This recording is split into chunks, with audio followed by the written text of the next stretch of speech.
안녕하세요, 율 사장입니다. 오늘은 그 사업자 비자 관련해가지고 여기 독일의 회사들 종류라든지 그런 것들 좀 알려드리려고 하는데요. 한국에도 개인 사업자가 있고 법인 사업자가 있고 그런 것처럼 종류가 있잖아요. 여기 독일에도 마찬가지로 그런 종류가 있는데 일단은 간단하게 제가 설명을 몇 가지를 드릴게요. GmbH라고 해서 게인베아라고 독일어로는 하는데 법인 회사를 말하고요. 미니 게인베아라고 해가지고 우게라고 해서 이거는 우리나라의 그 간이 사업자 있잖아요. 세금 감면 받을 수 있는 간이 사업자, 개인 사업자 등등 이런 거를 여기서는 우게라고 하고요. 그 외에도 AG나 OHG 그리고 KG 그리고 GmbH and co.kg 이렇게 지금 말씀드린 것보다 더 많은 종류의 회사들이 있기는 해요. 기본적으로 어떻게 다르냐면 이제 게인베아의 경우는 25,000유로의 사업 자금, 기본 자금이 있어야지 이게 설립이 가능한 회사고요. 뭐 직원 같은 경우는 한 명에서 뭐 2명으로 해서 시작해도 가능한 법인 회사를 말하는 거고요.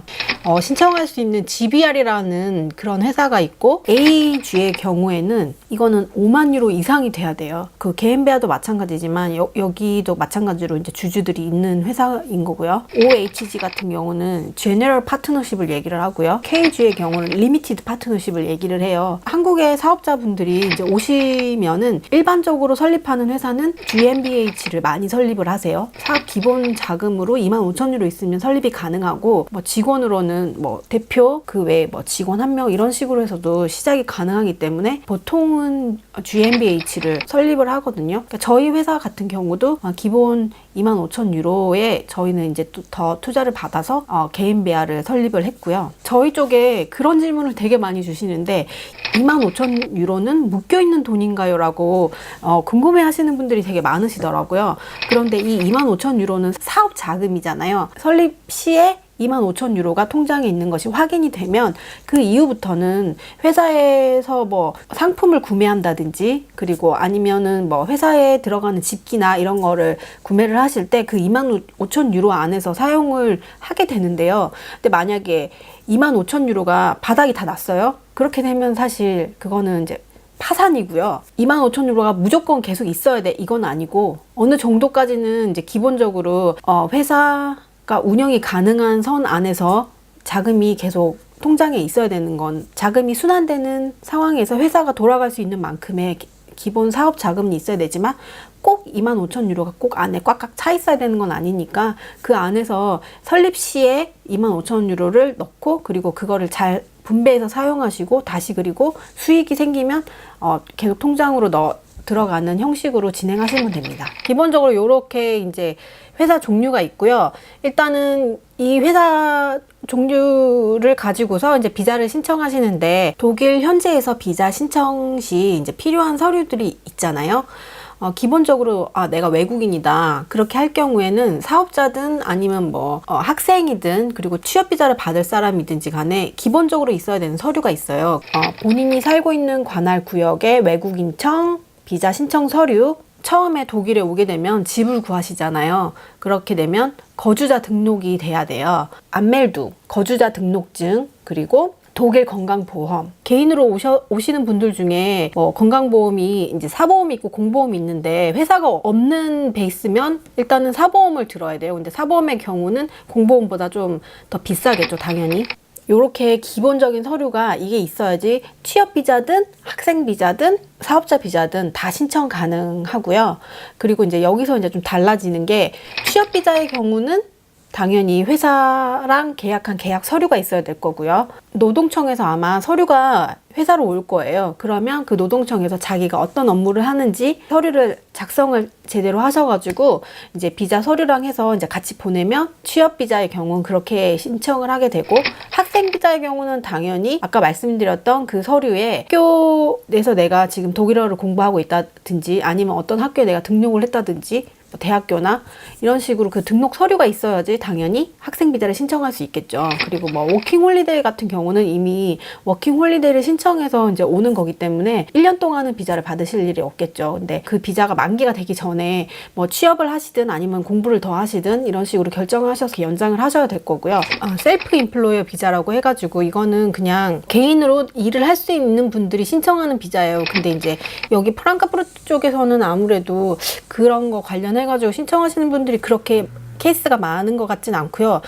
베를린 쪽에 계시는 그런 영화 감독이라든지 아니면 디자이너라든지 뭐 그래픽 디자이너 같은 분들, 그런 분들이 이제 혼자서도 작업이 가능하고 혼자서도 소득이 날 수 있는 그런 분들 대상으로 해서 아무래도 이 비자 발급이 되고 있는 것 같아요. 이제 여기서 필요한 사업자, 이게 진짜 저희가 오늘 말씀드리려고 한 중요한 주제잖아요. 일단은 아까 말씀드렸던 것처럼 그 관할 외국인청의 비자 신청 서류, 거주자 등록증, 독일 건강보험, 요거는 아까 말씀드렸던 그 기본이잖아요. 사업자 비자에 이제 진짜 정말 중요한 게 비즈니스 플랜, 사업 계획서, 파이낸셜 플랜, 자금 계획서, 여기에 이력서, 이렇게 기본 구조고요. 한국에서 내가 이런 일을 했었다는 뭐 추천서 같은 거 받을 수 있잖아요. 아니면 학교에서 공부를 이렇게 했었다, 그리고 나는 이런 활동을 했던 사람이다는 추천서들이 있을 거니까 뭐 그런 것도 받아오셔서 첨부하시면 더 도움이 되겠죠.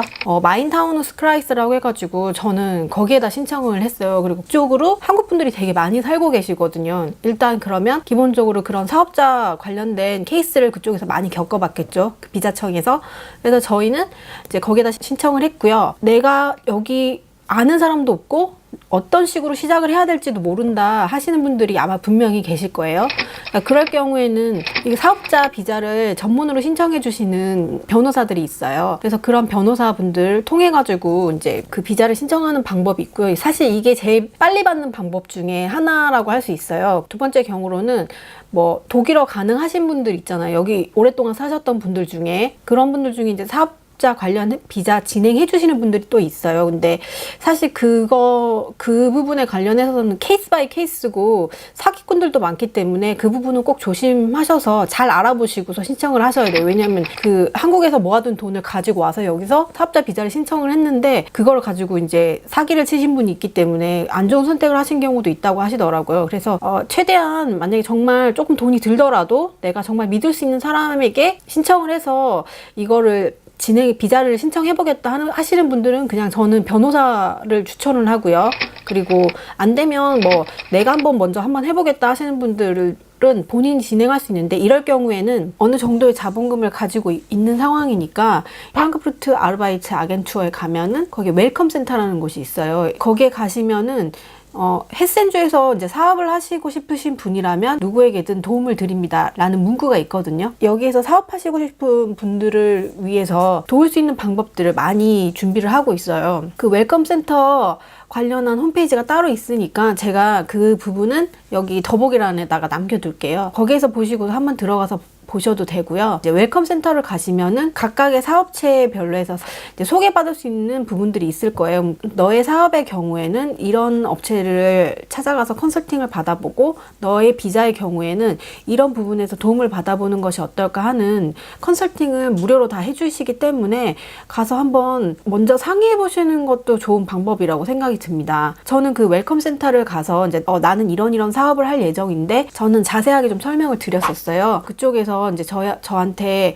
소개해준 업체가 몇 군데가 있는데, 점프라는 그 여성 CEO들을 위한 도움을 주는 단체가 있고요. 그리고 콤파스라는 단체가 있어요. 저는 사실 두 군데 다 메일을 보냈었는데 제가 이제 독일어가 확실하지 않고 그래서 저는 영어로 다 메일을 보냈어요. 그 점프 같은 경우는 단체에 영어 하시는 분이 없었을 수도 있고요. 독일어가 가능하신 분들에게만 도움을 주는 경우도 있거든요. 그래서 점프라는 단체가 확실히 딱 그렇게 정의를 내릴 수는 없지만 그 당시에는 영어를 하시는 분이 없었던 듯해요. 답을 받았긴 했지만 무조건 독일어를 했어야 해가지고 거기는 이제 일단은 저는 패스를 했고요. 콤파스라는 곳은 그 이제 글로벌 스타트업을 준비하시는 분들에게도 도움을 주는 곳이었기 때문에 저는 거기에서 그 사업 계획서와 파이낸셜 플랜을 독일 사람들이 원하는 형식으로 해서 그쪽에서 컨설팅을 받아서 이제 만들게 됐거든요. 그런 부분에 도움을 받으실 수 있으니까 지금 이제 말씀드렸듯이 웰컴 센터를 처음 방문하셔서 내 사업 종류에 맞는 그런 도움을 받을 수 있는 곳이 어딘지를 일단 알아보시고, 스타트업의 경우 나는 좀 그런 도움이나 뭐 사업계획서나 이런 것들을 작성하는 법을 난 좀 도움을 받아서 하겠다 하시는 분들은 이제 콤파스를 방문하시는 게 좋은데, 사실 그 부분도 좀 제약이 있는 게 독일어나 영어 둘 중에 하나는 꼭 하셔야지 컨설팅을 무료로 받으실 수 있고요. 일단은 독일에서 뭔가를 한다는 것 자체가 제일 두려운 것 중에 하나가, 내가 나는 독일어를 모르는데 그게 가능할까, 그런 걱정을 제일 먼저 하실 것 같아요.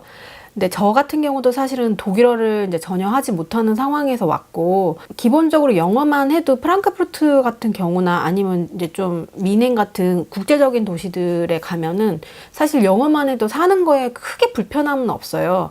근데 그렇지만 만약에 이제 관청에 갔을 경우에는 좀 이 경우가 좀 달라지거든요. 독일에서 이제 나랏밥을 먹는 사람들인데 당연히 독일 공무원이니까 독일어로 얘기해야 되는 게 정상인 거고, 독일어로 저희도 얘기를 하는 게 기본적인 예의인 거잖아요. 남의 나라에 살면서. 일단은 독일 공무원들은 영어를 알고 있지만 독일어만 쓰시는 공무원들이 기본적으로 많습니다. 독일 관청에 가실 때는 이제 여기 원어민처럼 가능하신 분들을 통역으로 데려가시거나, 내가 영어에 너무 자신이 있다, 그래서 영어로 얘기를 하겠다 하시는 분들은 처음에 시도는 해보실 수 있지만, 저의 경우를 봤을 때 내가 영어밖에 못하는데 혹시 영어로 얘기해 줄 수 있겠니라고 예의 있게 물어봐도 사실 거절되는 경우들이 많아요. 저희가 추천드리고 싶은 방법은 독일어를 잘하는, 아니면 독일 원어민인 분을 데리고 가서 이제 통역을 부탁하는 게 제일 좋은 방법입니다. 처음에는 좀 분명히 어느 정도의 어려움은 있지만, 왜냐면 서류나 이런 것들을 다 받아야 되는데 다 독일어로 돼 있기 때문에